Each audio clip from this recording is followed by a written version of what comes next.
Praise the lord. ప్రభునామంలో మీ అందరికీ వందనములు తెలియజేస్తున్నాము.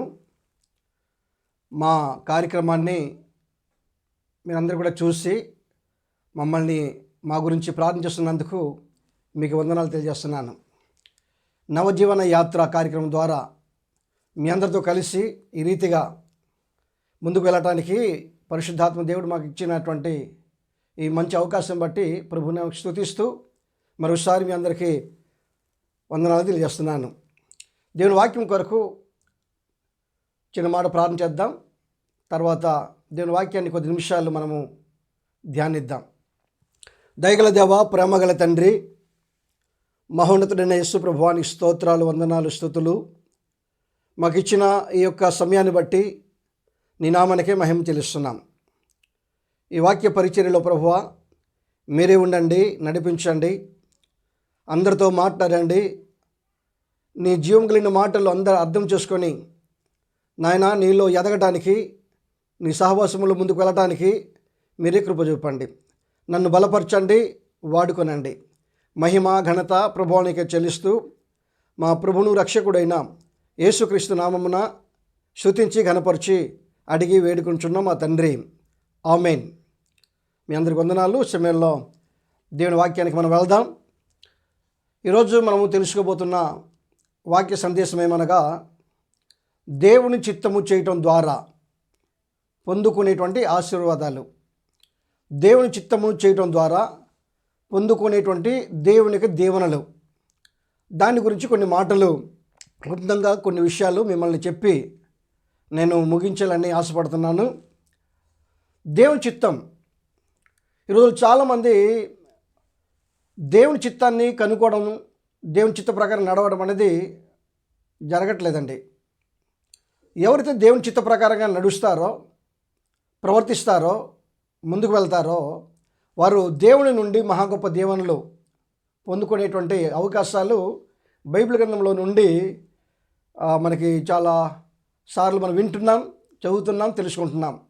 కాబట్టి మరోసారి జ్ఞాపకం చేసుకుందాం దీని వాక్యాన్ని. యేసు వారు కొండ మీద ప్రసంగంలో, అనగా మత్తయి సువార్త 5వ అధ్యాయం నుండి మత్తయి సువార్త 7వ అధ్యాయం లాస్ట్ వరకు చాలా ప్రసంగాలు చేశారు. అది ఎవరిని ఉద్దేశించి అంటే, తనను నమ్ముకునేటువంటి తన బిడ్డలను ఉద్దేశించి చాలా విషయాలు మాట్లాడారు. దాంట్లో ఒక ప్రాముఖ్యమైనటువంటి ఒక విషయాన్ని ఈరోజు మనం జ్ఞాపకం చేసుకుందాం. అది ఏమనగా, మత్తయి సువార్త 7వ అధ్యాయము 21వ వచనంలో చూసినప్పుడు చాలా చక్కని మాట మనకి కనిపిస్తుంది. అదేమనగా, ప్రభువా ప్రభువా అని నన్ను పిలుచు ప్రతి వాడును పరలోక రాజ్యములో ప్రవేశింపడు కానీ పరలోక రాజ్యమందున్న నా తండ్రి చిత్త ప్రకారము చేయువాడే ప్రవేశించును. ఈ వాక్యం చాలాసార్లు మనం వినున్నాం, చాలాసార్లు బోధించున్నాం, చాలాసార్లు ఈ వాక్యం గురించి మనకి అవగాహన ఉంది. అయితే దేవుని యొక్క లేఖనాలు చూసినప్పుడు ప్రభు చెప్పినటువంటి అతి గంభీరమైనటువంటి వాక్యం ఏమనగా, ప్రభువా ప్రభువా అని నన్ను పిలుచు ప్రతి వాడు కూడా పరలోక రాజ్యంలో ప్రవేశించలేడు. అది ఎవరు ప్రవేశిస్తారు అంటే, నా తండ్రి చిత్త ప్రకారం చేయువాడే పరలోక రాజ్యంలో ప్రవేశించును అని చెప్పేసి అని గొప్ప సందేశాన్ని ప్రభు చెప్పారు. ఈరోజు చాలామంది ప్రభుని పిలుస్తున్నాం, చాలామంది దేవునిలో ప్రార్థన చేస్తున్నాం, దేవుని సముఖంలో గోజాడుతున్నాం, ప్రభుని పిలిచి మన కష్టాలు, మన శ్రమలు, మన బాధలన్నీ కూడా ప్రభుని తెలియపరుస్తున్నాం. అయితే ప్రభుని పిలిచినంత మాత్రాన్న, ప్రభుని తలుచుకున్నంత మాత్రాన్న, ప్రభు అని చెప్పేసి అని దేవుణ్ణి పిలిచినంత మాత్రాన్న పరలోక రాజ్యంలో మనము ప్రవేశించలేమండి. దేవుని చిత్త ప్రకారంగా, తండ్రి చిత్త ప్రకారంగా ఎవరైతే చేస్తామో వాళ్ళు మాత్రమే పరలోక రాజ్యంలో ప్రవేశించగలుగుతాం. మనం చెప్పుకునేటువంటి టాపిక్ ఏంటంటే, పరలోక రాజ్యంలో ప్రవేశించడం అనగా దేవుని చిత్త ప్రకారంగా చేసినటువంటి వాళ్ళు పరలోక రాజ్యంలో పొందుకునేటువంటి అర్హత కలిగిన వాళ్ళు, దేవుని ద్వారా ఆ రీతిగా దేవునితో నింపబడిన వాళ్ళు. కాబట్టి దేవుని చిత్త ప్రకారం చేయడం ద్వారా మనకు వచ్చిన ఆశీర్వాదం ఏమనగా, మొట్టమొదట పరలోక రాజ్యానికి హక్కుదారులుగా మారటము, పరలోక రాజ్యంకి చేరుకునేటువంటి అవకాశము పొందుకోవటం. కాబట్టి ప్రభు అని చెప్పేసి పిలిచినంత మాత్రాన ఏదో భక్తి చేస్తున్నామని, ఏదో దేవుళ్ళు ఉన్నామని అనుకొని భ్రమపడి దేవుని సముఖంలో మనము పరలోక రాజ్యానికి వెళ్ళిపోతామని చెప్పేసి అనుకోవటం అనేది అంత సులువు కాదండి. ఆయన చిత్తాన్ని మనము గమనించాలి, ఆయన చిత్త ప్రకారం మనం నడవాలి, ఆయన చిత్త ప్రకారం మనం చేయాలి. కాబట్టి పరలోక రాజ్యంలో ప్రవేశించాలంటే తండ్రి చిత్తాన్ని కనుక్కొని తండ్రి చిత్త ప్రకారంగా నడుచుకోవడం అనేది గొప్ప ధన్యత. మన స్వచిత్తం దేవుని దగ్గర పనికిరాదు. మనం అనుకున్నదే కరెక్ట్ అని చెప్పేసి అని అనుకోవటము ప్రభు దగ్గర అది కరెక్ట్ కాదు. దైవ చిత్తాన్ని మనము కనుక్కోవాలి. మన జీవితంలో, మన దైనందిన జీవితంలో, మన భక్తి జీవితంలో, మన కుటుంబ జీవితంలో, సమాజంలో దేవుని చిత్తము ఏమై ఉన్నది మన విషయంలో, మనం ఎలా ముందుకు వెళ్ళాలి, ప్రభు మన విషయంలో తన చిత్తాన్ని ఎలా బయలుపరుస్తున్నాడు అని తెలుసుకొని దైవ చిత్త ప్రకారంగా, తండ్రి చిత్త ప్రకారంగా ప్రవర్తించడం ద్వారా ఆయన రాజ్యంలో మనము ప్రవేశించడానికి దేవుడు అనుమతిస్తాడు. కాబట్టి మనం తెలుసుకోబోతున్నటువంటి ఒక మాట ఏంటంటే దేవుని చిత్త ప్రకారంగా ప్రవర్తించాలి. అప్పుడే పరలోక రాజ్యానికి మనము వెళ్ళగలుగుతాం. ఇకపోతే తర్వాత విషయం మనం చూసినప్పుడు, ఒకరోజు యేసుప్రభువు వారు ఒక దగ్గర తన సందేశాన్ని వినిపిస్తున్నప్పుడు, తన బిజీగా ఉంటున్న టైంలో తన సహోదరులను తల్లియు వచ్చి తన కొరకు బయట వెయిట్ చేస్తున్నట్టుగా మనము చూస్తున్నాం. శిష్యులు అన్నారు,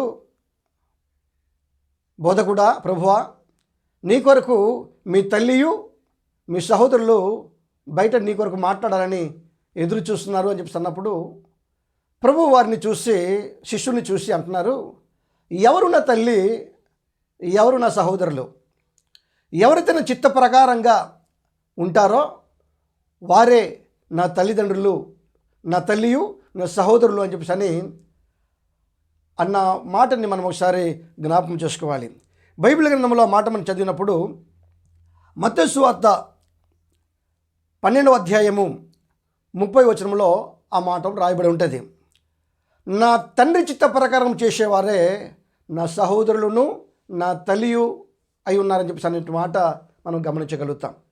కాబట్టి దేవునికి రాజ్యములో ప్రవేశించాలంటే ఆయన చిత్తాన్ని జరిగించాలి, తండ్రి చిత్త ప్రకారంగా వెళ్ళాలి.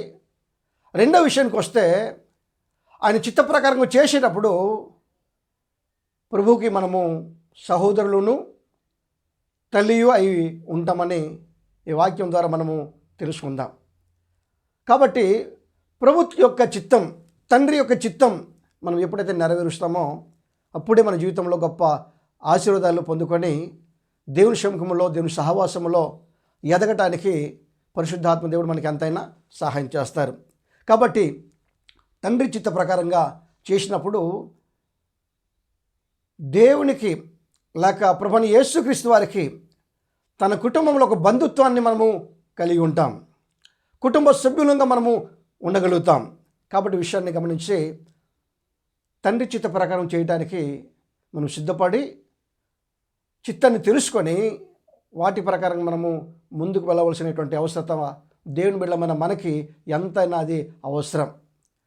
ఆ రీతిగా మనం చూసుకుంటే మరొక ఆశీర్వాదం ఏమనగా, ప్రభువు చెప్పినటువంటి మాట, మనము దేవుని చిత్త ప్రకారంగా నడిచినప్పుడు మన ప్రార్థన దేవుడు ఆలగిస్తాడు, మన ప్రార్థన దేవుడు వింటాడు. అది మనకి ధైర్యం. మన ధైర్యం ఏమనగా తన చిత్త ప్రకారంగా మనం చేసేటువంటి ప్రతి మనవి దేవుడు ఆలగిస్తాడనేది మనకు ఒక ధైర్యం. ఈ ధైర్యాన్ని కలిగించేది, ఈ ధైర్యం ద్వారా మనం ముందుకు వెళ్ళాలనుకుంటే ఆయన చిత్త ప్రకారంగా, దేవుని చిత్త ప్రకారంగా మనం ముందుకు వెళ్ళాలి. దేవుని యొక్క లేఖనంలో రాయబడిన ఒక మాట మనం చదువుదాం. దేవుని యొక్క లేఖనంలో 1వ యోహాను పత్రిక 5వ అధ్యాయము 14వ వచనంలో చూసినప్పుడు, ఆయన చిత్త ప్రకారముగా మనం ఏది అడిగినను ఆయన మన మనవి ఆలగించుననిదియే. మన మనవి ఆయన ఆలగిస్తాడు. అది మన ధైర్యం. కారణం ఏంటంటే మనము తండ్రి చిత్తాన్ని ప్రకారం చేసేటప్పుడు అనేకమైన దీవెనలు మనం పొందుకోవడానికి అవకాశం ఉంది. అన్నీ కూడా మనకి అందరికీ తెలిసిన విషయాలు. నేను పెద్ద ఏదో కొత్త మర్మాలను చెప్పట్లేదు. ఒకసారి వాక్యాన్ని మిమ్మల్ని గుర్తు చేస్తున్నాను. 2వ అధ్యాయంలో 1 యోహాను 2వ అధ్యాయం 17వ వచనం చూసినప్పుడు, లోకమును దాని ఆశయు గతించిపోచున్నది, కానీ దేవుని చిత్త ప్రకారము జరించువాడు నిరంతరము నిలుచును. దైవ చిత్తానుసారంగా నడిచేటువంటి వాళ్ళు నిరంతరము నిలుస్తారండి, దేవుని రాజ్యంలో ఉంటారండి. కాబట్టి ఈ విషయాన్ని గమనించి దైవ వాక్యాన్ని మరోసారి మీరు కూడా జ్ఞాపకం చేసుకొని దేవుని చిత్తాన్ని తెలుసుకొని దేవుని చిత్త ప్రకారం నడవాలని ప్రేమతో మిమ్మల్ని మనవి చేస్తున్నాను. ఈ యొక్క కార్యక్రమాన్ని మీరు చూసి అభినందించి మా కొరకు ప్రార్థన చేసి మమ్మల్ని ప్రోత్సహిస్తున్నందుకు మిమ్మల్ని అందరూ కూడా ప్రభునామంలో వందనాలు తెలియజేస్తున్నాను. దేవుని వాక్యం కొరకు, విన్న వాక్యం కొరకు చిన్న మాట ప్రార్థన చేసి వాక్యాన్ని ముగిద్దాం. దయగల దేవ, ప్రేమగల తండ్రి, పరిశుద్ధుడైన ప్రభువా, స్తోత్రాలు, వందనాలు. ఈరోజు దేవుని చిత్త ప్రకారం చేయడం ద్వారా పొందుకునేటువంటి ఆశీర్వాదాల్లో కొన్ని మాటలు వినడానికి సహాయం చేస్తారు. స్తోత్ర. ఈ వాక్యం ప్రకారంగా జీవించే ధన్యత ఈ వాక్యం విన్న వారందరికీ దయచేయండి. ఈ కృపతో నింపండి. ఈ సహవాసాన్ని, ఈ యొక్క కార్యక్రమాన్ని మీరు ప్రేమించి బలపరిచి నడిపించండి. విన్న వారందరికీ కూడా దీవించి కృపలో బలపరిచి నడిపించమని మహిమ ఘనత ప్రభువునికి చెల్లిస్తూ మా ప్రభు అయిన యేసుక్రీస్తు నామమున అడిగి వేడుకొంచున్నాం మా తండ్రి. ఆమేన్. మీ అందరూ కూడా ప్రభు నామంలో వందనాలండి. సలోం.